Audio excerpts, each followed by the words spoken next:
મિત્રો અત્યારે આપણે બજરંગ ભજીયાવાળાને ત્યાં ઓપનિંગમાં આવ્યા છીએ અમદાવાદમાં અને એક બેન તો કેક લઈને આવ્યા ભજીયાવાળી. બેન આવી તમે ક્યાંથી કેક લઈ આવ્યા? એ તો મને કહ્યો આપણે પૈસા દેવા છે, આવી કેક જોઈ છે. બોલો. સ્પેશિયલ મારા ઘરેથી. તમારા ઘરેથી? એટલે તમે બનાવી છે કે શું? હા, મેં ઘરે બનાવી છે. આ કેક છે? હા, કેક છે. મને તો એવું લાગ્યું કે આવડા લોકોએ ભજીયાની સાથે કેક ચાલુ કરી શું, કારણ કે અહીંયા બ્રાન્ડિંગ છે બજરંગ ભજીયા અને ગાંઠિયા. તમને આટલો બધો હરખ આવી ગયો આવડા? દર વખતે હરખ આવે છે. વાહ, ભજીયા જેટલા સ્વાદિષ્ટ હોય છે કે કેક વાળાને આનંદ આવી જાય, એને હરખ આવી જાય. બોલો, હવે આને કાપીને ખાય કઈ? હા, ટેસ્ટ કરો, બહુ મજા આવે. તમે અમદાવાદ થી આવો છો? હા, અમદાવાદ થી નિકોલ થી આવો. નિકોલ થી? હા. તો હવે અમને એમ લાગે કે અમારે નિકોલ ધક્કા તો ચાલુ થઈ જાય. હો, મને એ કહો કે આ કેક બનાવી છે, હવે આ કેક છે કે ઓરિજિનલ ભજીયા ગાંઠિયા જલેબી? ભજીયા ગાંઠિયા જલેબી છે. અને એ પણ બજરંગ. એ બજરંગ એની દોરી આવી સેટઅપ લગાડ્યું હોય છે? ના ના, ભક્તિ સર્કલ બજરંગ. વાહ, આ ઓલા વાટીદાર, હા, એ પાછા સિંગ તેલના, હા, મેથીના ગોટાના એ સિંગ તેલના, હા. ચિપ્સ એ સિંગ તેલની, વણેલા ગાંઠિયા તો કે એ સિંગ તેલના. પણ આ જે જલેબી ઓલી ગૂંચરાવાળી રીંગ દેખાય એ બાજી આવડા લોકો તેલમાંથી નથી બનાવતા. હવે મને કહ્યું હતું તો એ શેનાથી બનાવે? પાણીથી તો બને નહીં, પણ આવડા ભાઈ શેની બનાવો કહો તો? અમૂલ ઘીમાંથી. અમૂલના ઘીમાંથી બનાવે. આ ભાઈ માલિક છે, ભાઈ કે ચોખા અમૂલના ઘીમાંથી બનાવે છે. ભાઈ કે એટલું નહીં કરી બતાવે છે, કેમ કે તેમજ માહી બે ઘી. અમૂલ માઈ ટૂંકમાં ઘીની બનાવો, તેલની મેં ના પાડી, પાણીની ના પાડી. ચોખા ઘીની બનાવે. પછી તમે ગાયના ઘીની બનાવો, ભેંસના ઘીની બનાવો, ચોખ્ખું ઘી. પણ ચોખ્ખું ઘી, દેશી ચોખ્ખું ઘી. દેશી ચોખા ઘીની બનાવે છે.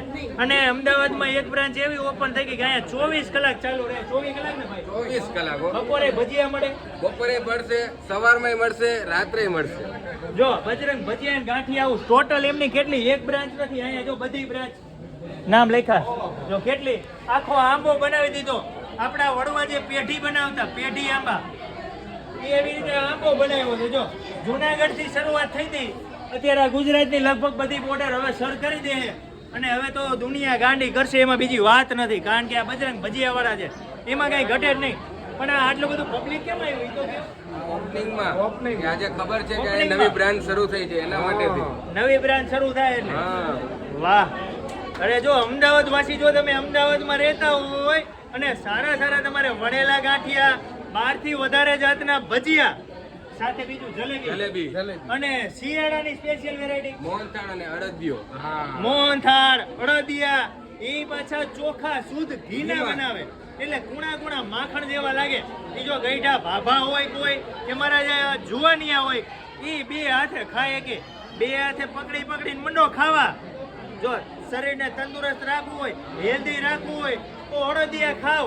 બાકી જો મારી જેમ તમે કઈ ખાઈશો નહીં તો મારા જેવા ટીટોડી જેવા રહો. એટલે જો આવું થવું હોય ને તો તમારે અડદિયા ખાવા પડે. અને છે ને એ ભાઈ આપણો વિડીયો ઉતારે, ભાઈ મને ક્યાંય વાયરલ ન કરજો, હેરાન થઈ જાય, હેરાન થઈ જાય. રાજકોટ થી અમદાવાદ આવું મને મોંઘું પડી જાય. રક્ષિતભાઈ, એ તો બધું ઠીક, આ વિડીયો જોઈને બધા ઘરે બેઠા દાંતે કાઢતા હોય છે, મોઢા પાણી આવતું અને ફેમિલી માટે. અરે અરે મૂકો મૂકો, એમાં કાંઈ વાંધો નહીં. કહેવાનો મિનિંગ એવો છે કે આ વિડીયો જોઈને છે ને ઘરે ઘરે લવ થાય. કેમ કે આપણે ભજીયા ખાવાનું થાય ને ઘરે લેડીઝ ને એમ કે ભજીયા બનાવી દે તો એ હવે સેલ્ફ મારીને એમ કે સીધા બજરંગમાં પહોંચો. એટલે બેનો માટે તો ફાયદાની વાત છે.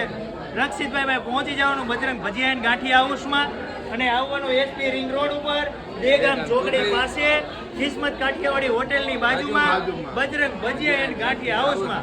અને માણસોની તો કઈ સીમા જ નથી. મને લાગે અડધું અમદાવાદ અહીં આવતું રહ્યા છે, એટલું પબ્લિક છે.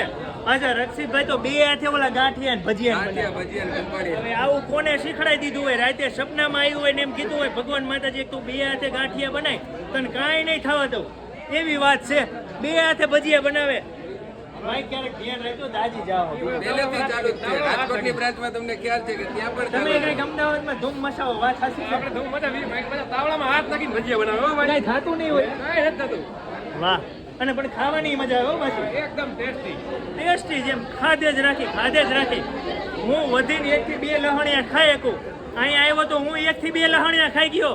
એટલે તમે પહોંચી જાજો વાળા.